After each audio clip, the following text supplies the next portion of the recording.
केरल देश में एक राजा थे, बड़े प्रतापी राजा। और उन प्रतापी राजा के यहां एक पुत्र ने जन्म लिया जिनका नाम उन्होंने रखा चंद्रहास। धीरे धीरे बालक जब 3 वर्ष का हो गया, बहुत सावधानी से सुनिएगा सब लोग, बालक जब 3 वर्ष का हो गया तब केरल देश में एक शत्रु राजा ने चढ़ाई की और ऐसी चढ़ाई की कि पूरे केरल देश को अपने वश में कर लिया। अनंत संख्या लेकर के सैनिकों की आया, पूरे केरल देश पर आक्रमण कर दिया। उस आक्रमण में राजा मारे गए, सैनिक मारे गए। अब धीरे धीरे स्थिति की सेना ने भीतर देश में प्रवेश करके वहां की औरतों को, बच्चों को भी मारना प्रारंभ किया। जो क्रूर राजा जिसने आक्रमण किया था उसको पता चला, बोले कि राजा मर गया, रानी मर गई, पूरा परिवार मर गया, एक इनका 3 वर्ष का बालक है वो अंदर भवन में है, उसको मार दो तो आपकी विजय हो गई इस देश पर। जैसे ही उस राजा ने अंदर प्रवेश करना प्रारंभ किया तो एक धाई मां, जो बालकों की आजकल कह दें तो बेबी सिटर करते हैं ना, बच्चों की जो ध्यान रखते हैं, दूध पिलाना, खिलाना, नहलाना, बड़े बड़े घरों में रखते हैं लोग, एक धाई मां, उनकी एक धाई मां चंद्रहास बालक की, उसको जैसे ही पता चला कि कोई आक्रमण में सब मारे गए हैं और अब वो राजा यहीं आ रहा है इस बालक को मारने के लिए,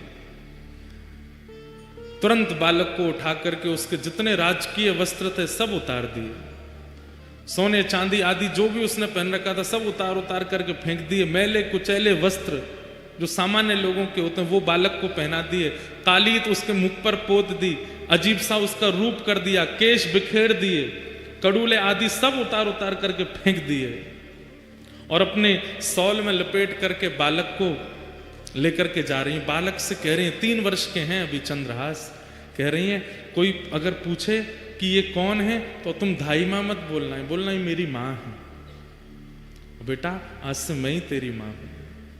माता पिता दोनों चले गए, पूरा राज्य नष्ट हो गया।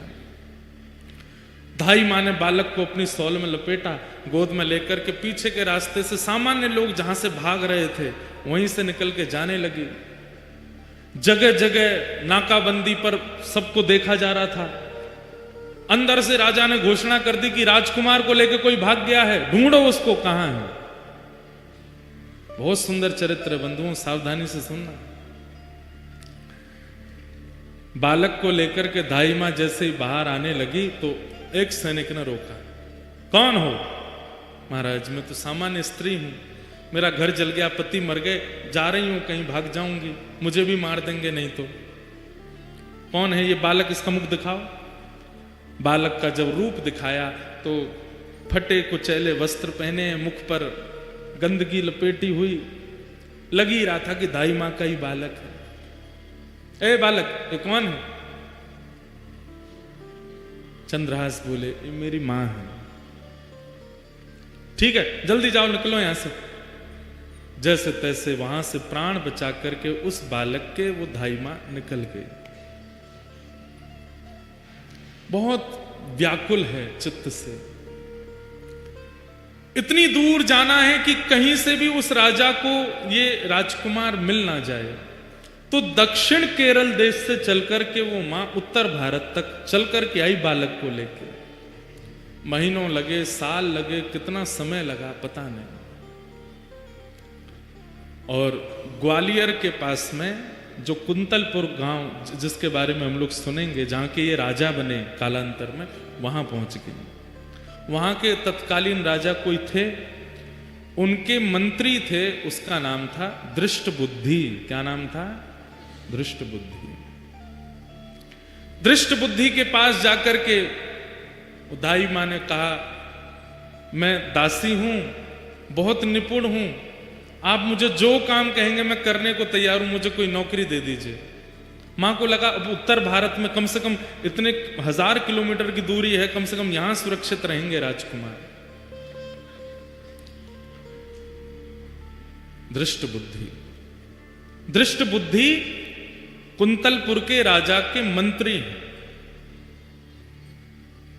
मंत्री ने जैसे ही देखा, अच्छा ठीक है, हमारे यहां तो बहुत सेविकाएं हैं, काम तो लगे रहते हैं, क्या कर सकती हो? बोले जो कहोगे वो करने को। और ये तुम्हारा बालक, ये तो छोटा है, खेल लेगा यहां बाहर बच्चों के साथ में, ठीक है। और वहां उस धाई मां को एक नौकरी मिल गई, राजा के दरबार में कुछ काम आदि करती। और चंद्रहास राजकुमार, अब पूरा नगर दाई मां को जानता है, जितने लोग जानते हैं सब कहते हैं ये बालक कौन है? बोले कि ये दासी पुत्र है। कहां एक राजमाता का पुत्र, कहां एक राजा का राजकुमार, और अब क्या बन गए हैं? दासी पुत्र। 2-2 दिन तक भोजन नहीं मिल पाता है, रात्रि सोने की व्यवस्था नहीं हो पाती है, दाई मां के साथ ही चंद्रहास रहते हैं। आज चंद्रहास जी एक दासी पुत्र हो गए। कैसा उनका जीवन? छोटे बच्चों के साथ में बाहर गली में खेलते हैं, नाली में गिर जाते हैं, सब कुछ राजकीय अब नष्ट हो चुका है और दासी पुत्र के नाम से ही जाने जाते हैं। लेकिन ठाकुर जी जब परीक्षा लेने पे आते हैं तो बंधु अति कर देते हैं कई बार। 5 वर्ष की आयु हुई चंद्रहास जी की, और जो दाई मां उनको लेके भागी थी बचाने के लिए, अब उसके प्राण निकलने लगे। कोई नहीं है अब चंद्रहास जी का इस दुनिया में, माता पिता परिवार सब मारा जा चुका है, एक दाई मां है बस। और अनजान नगर सब दासी पुत्र समझते हैं इनको। चंद्रहास जी गए अपनी मां के पास, दाई मां के पास, तो देखा बिस्तर पर पड़ी, बुखार चढ़ रहा है। सिर दबाने लगे, मां आपको क्या हुआ? चंद्रहास का हाथ पकड़ लिया, बालक अब मैं जाने वाली हूं, आप जा रही हो, मैं किसके पास जाऊंगा फिर? मेरा कौन है यहां पे?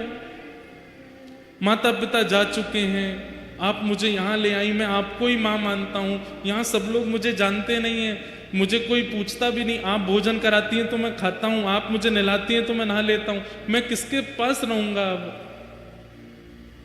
सुनो चंद्रहास, इधर आओ, आज के बाद कोई पूछे तुम्हारी मां कौन है तो कहना कृष्ण मेरी मां है। कोई पूछे तुम्हारे पिता कौन है तो कहना कृष्ण मेरे पिता। कोई पूछे कि तुम्हारा आश्रय कहां है तो श्री कृष्ण के चरणार बिंदों को ही अपना आश्रय बताना। कोई पूछे तुम्हारा सर्वस्व कौन है तो कृष्ण ही तुम्हारे सर्वस्व है। बोलो चंद्रहास तुम्हारी मां कौन है? चंद्रहास रोते हुए बोलते हैं कृष्ण मेरी मां है। जानते भी नहीं है कृष्ण है कौन, बस मां समझा रही है। कौन है तुम्हारी मां? कृष्ण मेरी मां। तुम्हारे पिता कौन है? कृष्ण मेरे पिता है। तुम्हारे सर्वस्व कौन है? कृष्ण मेरे सर्वस्व। और यही कृष्ण मेरे सर्वस्व, कृष्ण मेरे सर्वस्व कहते कहते कहते दाई मां ने भी प्राण त्याग दिए। अकेले रह गए हैं चंद्रहास पूरी दुनिया में, अब कोई नहीं है उनके पास। नारद जी कथा सुना रहे हैं और सामने बैठ के कृष्ण अर्जुन दोनों रो रहे हैं। चंद्रहास जी का चरित्र। चली गई मां, किसी के घर में किराए पर या कैसे भी रहती थी, उन घर वालों ने अब चंद्रहास जी को घर से निकाल दिया। मां तो थी, काम करके कुछ देती थी, अब तू अकेला क्या करेगा यहां पर, निकल जा। छोटे से 5 वर्ष के चंद्रहास निकल गए घर से। कभी किसी वृक्ष के नीचे सो जाते हैं, कभी किसी तालाब के पास पहुंच करके वहां जल पी लेते हैं। नगर में ही रहते हैं, किसी ने नगर से नहीं निकाला, पर अपने घर कोई नहीं बुलाता उनको। जो बच्चे खेलने आते थे वो भी अब दूर दूर रहने लगे, बस एक ही बात रटते रहते हैं, कृष्ण मेरी मां है, कृष्ण मेरे पिता हैं, कृष्ण मेरे सर्वस्व हैं, कृष्ण मेरी माँ है, कृष्ण मेरे पिता हैं, कृष्ण मेरे सर्वस्व हैं। कभी कोई साधु महात्मा मिल जाते, अरे बालक अकेले कहां घूम रहे हो, छोटी अवस्था, माँ कहां है तुम्हारी? कृष्ण मेरी माँ है।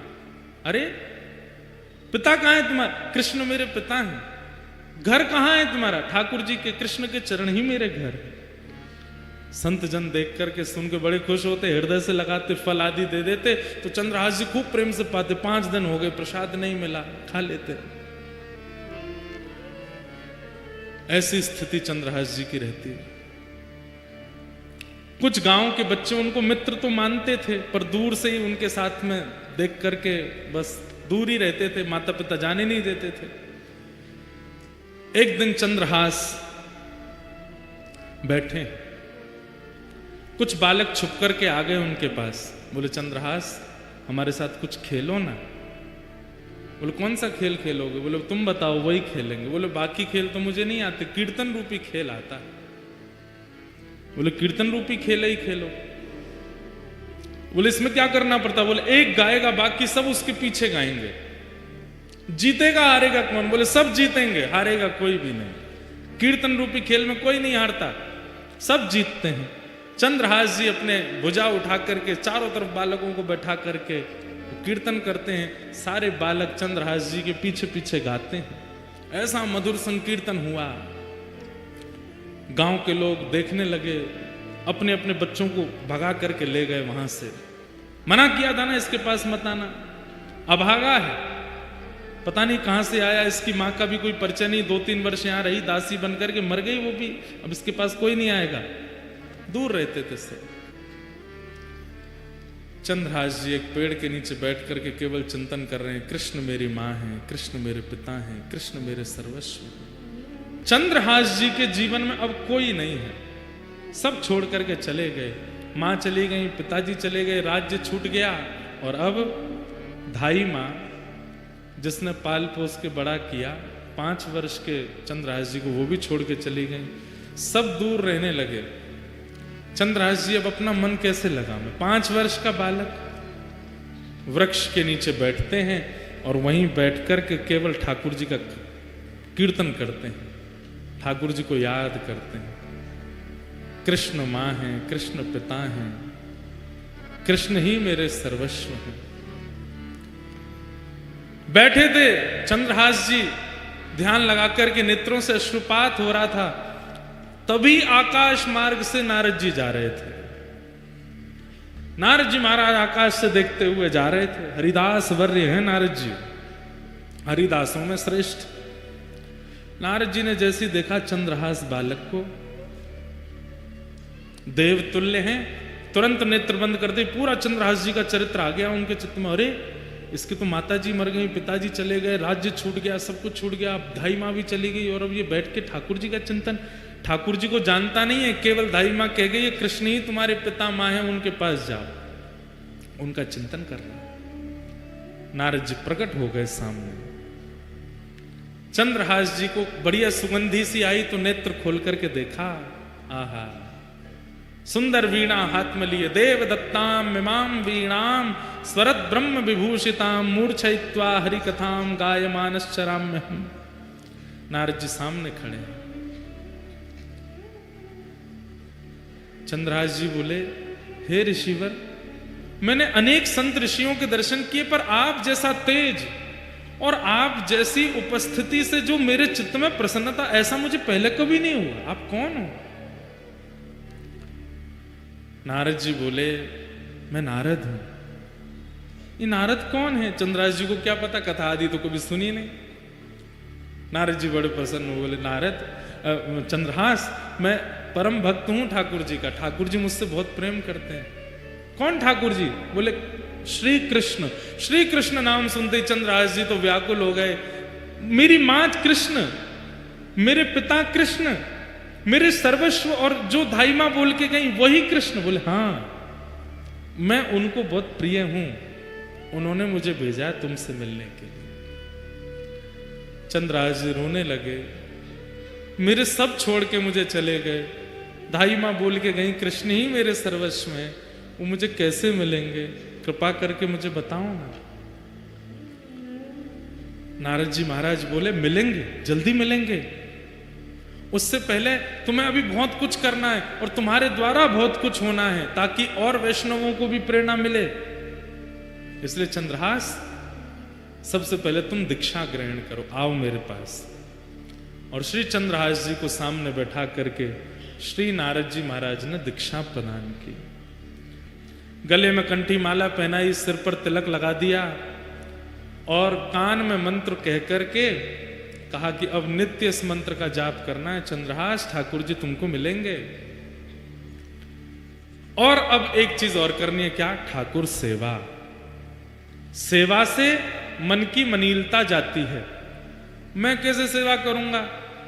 मेरे पास तो ना घर है, ना मकान है, ना आसन है, ना सिंहासन है, कुछ भी नहीं है। मैं तो खुद पेड़ के नीचे रहता हूं, कोई आश्रय मुझे मिलता नहीं। कीर्तन गाता हूं तो कई बार लोग कीर्तन करने के लिए घर पर बुला लेते हैं तो भोजन प्रसाद पवा देते हैं। मैं ठाकुर जी की सेवा कैसे करूंगा? बोले तुम चिंता मत करो, तुम्हारे पास ठाकुर जी हैं। बोले मेरे पास? बोले हाँ। कहाँ है? वो तुम जो गोटियों से खेलते हो कंचा, उनको लेके आओ। तो खूब सारे कंचे इकट्ठे किए थे चंद्रहास जी, पूरे दिन अकेले क्या करें, उनसे खेलते रहते थे। उन्हीं कंचों में एक बहुत सुंदर श्याम वर्ण के वो शालिग्राम जी थे और उनको भी रखा था। नारद जी ने ढूंढ करके कंचों के बीच में शालिग्राम जी निकाले, बोले ये हैं, ये ठाकुर जी हैं।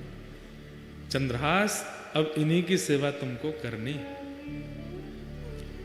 ये ठाकुर जी हैं, मैं तो इनसे खेलता था। तो बोले तो क्या हो गया, पता नहीं था ना तुमको? अब हम बता रहे हैं, ये ठाकुर जी हैं, शालिग्राम भगवान है। फिर शालिग्राम भगवान कौन होते हैं, कैसे होते हैं, पूरी कथा सुनाई नारद जी ने चंद्रहास जी को। ये कौन है, कैसे हैं, कहां से आए हैं, कैसे इनका प्रादुर्भाव हुआ। अभी देवोत्थान एकादशी, तुलसी शालिग्राम विवाह, उस दिन शालिग्राम जी का जन्मोत्सव भी है, उसी दिन शालिग्राम जी प्रकट हुए। पूरी कथा सुनाई।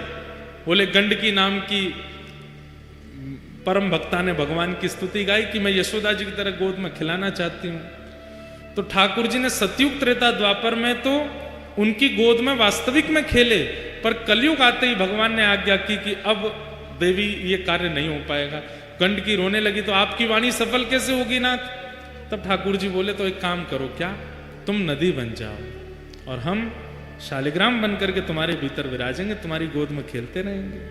और वही गंडकी नदी बन गई, शालिग्राम जी उसमें विराजते हैं। ये पूरी कथा नारद जी ने चंद्रहास जी को सुनाई।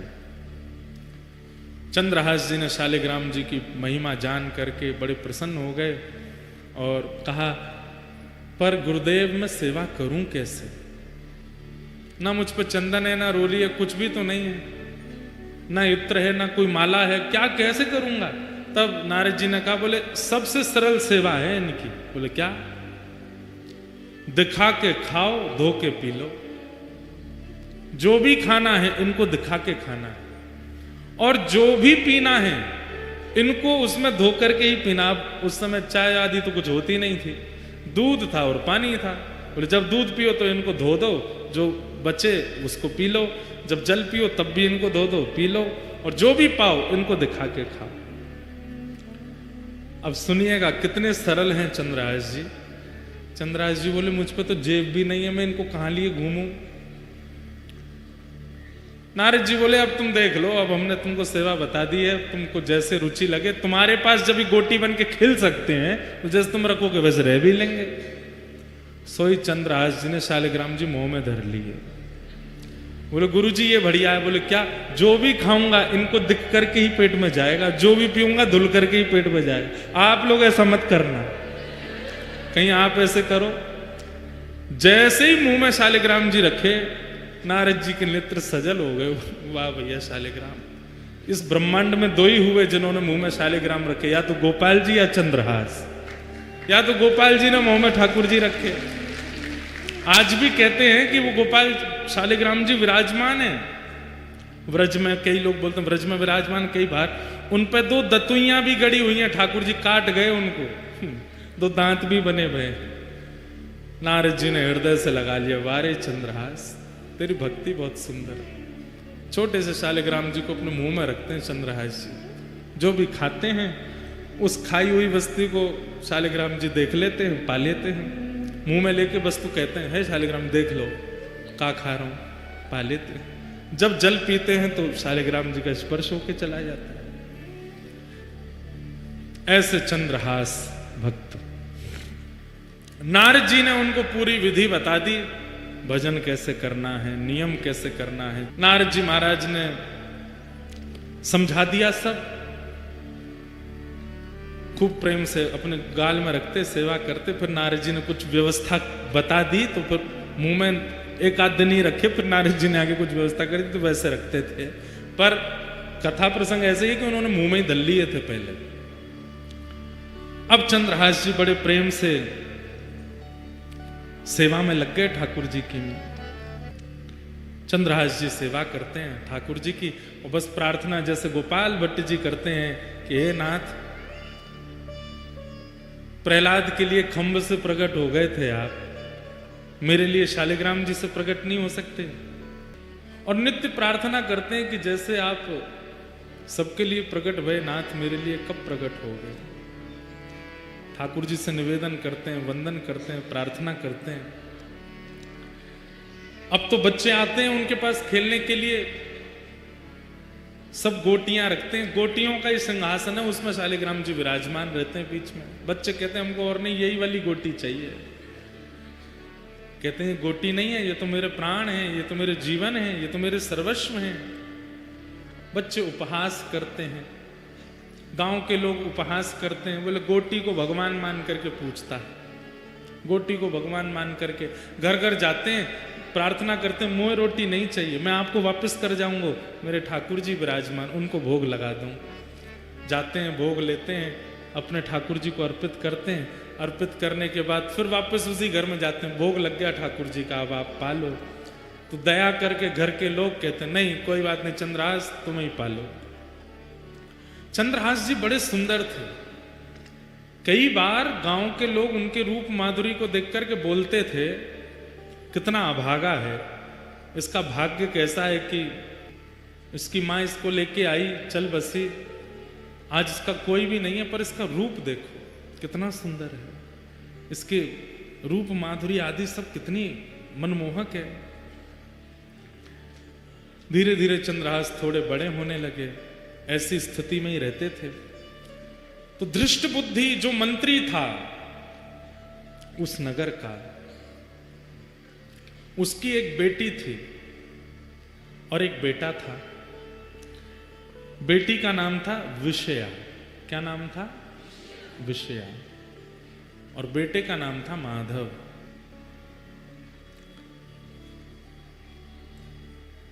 एक बार गालव ऋषि, जिनकी वजह से ग्वालियर नाम पड़ा स्थान का, उन गालव ऋषि का आगमन उस नगर में हुआ, कुंतलपुर में। सब लोग सावधानी से सुनो, इधर देखो। गालव ऋषि का आगमन हुआ तो मंत्री जी ने उनका खूब स्वागत सत्कार आदि किया, और सत्कार करने के बाद कहा भगवान पुत्र की मुझे चिंता नहीं है, पुत्र तो मेरा माधव बन जाएगा कुछ ना कुछ, पर मेरी बेटी बहुत सुंदर है, बहुत गुणवान है, इतने अच्छे अच्छे गुण किसी पुत्री को प्राप्त नहीं होते जैसे मेरी पुत्री में। आप कृपा करके इसकी जन्म कुंडली या इसकी हस्तरेखा देख करके बताओ इसका भविष्य कैसा होगा। और मुझे सबसे बड़ी चिंता तो है, मैं बोल नहीं पा रहा हूं, पर इसका पति कौन होगा, किससे इसका ब्याह होगा। गालव ऋषि बोले लाओ दिखाओ। जैसे ही विषया का हाथ देखा, हाथ देख करके उसकी पूरी कुंडली आदि सब बना करके गालव ऋषि बोले दृष्ट बुद्धि, तुम्हारी पुत्री को परम सुंदर पति प्राप्त होगा, बहुत सुंदर, उसको देख करके सब न्योछावर हो जाएंगे, इतना सुंदर स्वरूप उसका होगा, ठाकुर जी जैसा स्वरूप होगा। सुन करके पूरा नगर प्रसन्न हो गया, सब घर के लोग प्रसन्न हो गए, आनंदित हो गए, वाह सुंदर वर मिलेगा। तो धृष्ट बुद्धि गालव ऋषि से कह रहे हैं मेरी पुत्री की कुंडली देख के बताओ कैसा वर मिलेगा। तो बोले बहुत सुंदर होगा, रूप बहुत सुंदर होगा उसका। अच्छा, गुण? गुण इतना सरल, इतना सहज, इतना योग्य, इतना विशेष, इतना अद्भुत कि कोई भी उसके पास बैठेगा, उससे वार्ता अगर कर लेगा तो उसमें एक वशीकरण जैसा होगा, उसी का हो जाएगा, उसके भाव में मोहित हो जाएगा, ऐसा पति होगा। कार्य आदि क्या करेगा? बोले कार्य, बोले एक दिन वो बालक कुंतलपुर का राजा बनेगा। ये सुनकर के तो दृष्ट बुद्धि नाचने लगा, वाह वाह वाह, मैं मंत्री हूं, मेरी कन्या राजा को ब्याहेगी। ब्याह के बाद राजा बनेगा, ब्याह से पहले नहीं। बोले कभी बने, बन तो जाएगा ना राजा? बोले हाँ राजा बनेगा, राजा से ही ब्याह होगा। बोले अच्छा, और बताइए और बताइए। गुण गुण बताते गए। बोले गालव ऋषि बोले सब गुण ही गुण हो ऐसा नहीं होता, कुछ अवगुण भी होते हैं। बोले अवगुण बताओ। बोले अवगुण ये, तुमसे उसका मेल नहीं खाएगा, तुम्हारी बेटी से बढ़िया चलेगी उसकी, पर तुम्हारी और तुम्हारे जमाई की बिल्कुल नहीं बनेगी। ये सुन करके अब वो दृष्ट बुद्धि सोचने लगा ये कैसे हो सकता है, मैं मंत्री हूं इस राज्य का, यहां का भावी राजा, उससे मेरी नहीं बनेगी। बोले हाँ तुम्हारी नहीं बनेगी, और जब तुम्हारी बेटी का ब्याह होगा तो तुम सबसे बड़ी बीच में रुकावट बनोगे। जब गुणों को सुनता है और अब जब अवगुणों को सुनना है तो मेल ही नहीं हो रहा है। बोले जो गुण आपने बताए उसमें मैं रुकावट कैसे बन सकता हूं? सुंदर है, गुणवान है, वशीकरण उसके अंदर होगा, और आप बोल रहे हैं उसमें भक्ति भी होगी। बोले भक्ति की चरम स्थिति, सामान्य नहीं, चरम भक्त होगा भगवान का। बोले ठीक है भक्ति चरम होगी, लेकिन राजा भी तो बनेगा वो कालांतर में, सब होगा, तो फिर मैं बीच में कैसे आ सकता हूं? बोले ये तो समय बताएगा, तुम बीच में कैसे आओगे, तुम्हारी उससे नहीं बनेगी, और तुम हर प्रयास करोगे उसको रोकने का, अपनी पुत्री का होने से। बेटी तो वहीं बैठी बैठी पिता को देखने लगी, पिताजी आप ऐसा मेरे साथ नहीं करोगे ना? बोले बेटी मैं क्यों करूंगा, अब ये बता रहे हैं वो तो सुनना पड़ेगा। ठीक है, सब बातें बताई। सब बातें बताने के बाद गालव ऋषि ने प्रसाद आदि पाया। बोले चिंता मत करो, बहुत अच्छा भविष्य होगा तुम्हारी बेटिया का, तुम बिल्कुल निश्चिंत रहना। ठीक है, थोड़ी चिंता में तो आ गया दृष्ट बुद्धि। जैसे ही गालव ऋषि जाने लगे तो सब लोग जाते हैं बाहर तक छोड़ने के लिए। उसी समय बाहर नगर के बालक, जिनके परिवार इतने बड़े नहीं है, छोटे छोटे घरों के बालक, वो सब खेल रहे थे चंद्रहास जी के साथ में। गालव ऋषि जैसे ही बाहर निकले तो उनकी तो दृष्टि ऐसी थी, वो जिसका मुख देख लें उसका भविष्य पता चल जाता था। चंद्रहास जी जैसे ही बाहर आए, बाहर आते ही उनकी दृष्टि ऐसे घुमाई नगर के ऊपर, वहां वो बालक खेल रहे थे, बीच में चंद्रहास जी का तो आकर्षण था ही रूप में। चंद्रहास जी को जैसे देखा, ओहो कुंतलपुर का भविष्य तो मेरे सामने खड़ा है। दृष्ट बुद्धि आया, कौन भविष्य मतलब? हे भगवान आप क्या कह रहे हैं? बोले वो बालक कौन है? वो बालकों के साथ जो खेल रहा है, जिसका स्वरूप बुद्धि इतनी सुंदर नहीं है, इतनी सुंदर है पर वस्त्रादि इतने शोभायमान नहीं, वो कौन है? दृष्ट बुद्धि बोला पता नहीं कौन है। अब ये 3 वर्ष के थे जब दृष्ट बुद्धि ने घर से निकाल दिया इनकी मां के मरने के बाद। बोले महाराज मुझे क्या पता, यहां तो बहुत बालक है, होगा किसी का बालक, ऐसे ही डोल रहा है, वैसे तो पता चलता है कोई दासी का आदि का पुत्र होगा। इतने में ही दृष्ट बुद्धि का पुत्र आया माधव। बोले हाँ पिताजी भूल गए, ये कौन है? बोले कौन है? बोले एक दासी नहीं आई थी हमारे यहाँ छोटे बालक को लेकर के, जिसने कहा था जो सेवा करोगे करूंगी, उसने प्राण त्याग दिए थे ये जब छोटा था। हाँ हाँ हाँ हाँ एक आई थी, केरल देश से आई थी। बोले हाँ, वो जो बालक जिसको छोड़ के वो मरी, वही बालक है।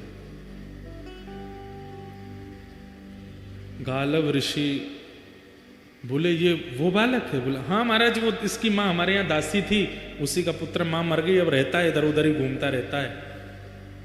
गालव ऋषि बोले इसको पास बुलाओ। पास बुलाया, सामने आकर के खड़े हो गए चंद्रहास जी, हाथ सिर पर रख दिया।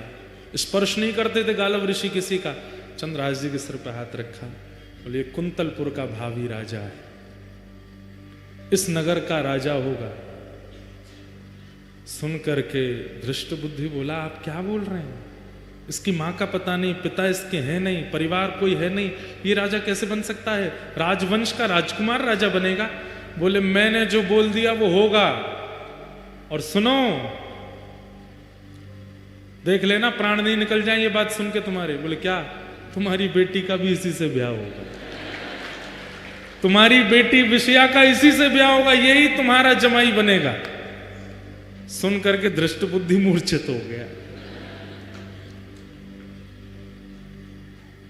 गालव ऋषि की बात दृष्ट बुद्धि के दिमाग में नहीं बैठी, उठ करके खड़ा हो गया दृष्ट बुद्धि। और अब स्थिति हो गई, अभी अभी बता के गए हैं कि तुम विपरीत हो जाओगे, तुम सबसे बड़े अनर्थ का कारण बनोगे, तुम हर प्रकार से रोक टोक करोगे, आदि आदि सब बता के गए हैं। और ये भी बता गए कि यही तुम्हारे जमाई हैं आने वाले। अब उठ करके खड़ा हुआ, जैसे ही देखा चंद्रहास को, फटे से कपड़े पहन रखे थे, धूल मिट्टी लगी पड़ी है, सोने का ठिकाना नहीं, बाल कब से धोए नहीं, जटा बन गए हैं। और अपनी पुत्री को देखे विषया को, ये नहीं हो सकता, असंभव है, ये मैं होने नहीं दूंगा। भीतर चलो, बच्चों को भीतर ले गए, किवाड़ बंद कर दी। गालव ऋषि अपना कहका करके सब चले गए वहां से। अंदर आते ही विपरीत प्रवचन करने लगा।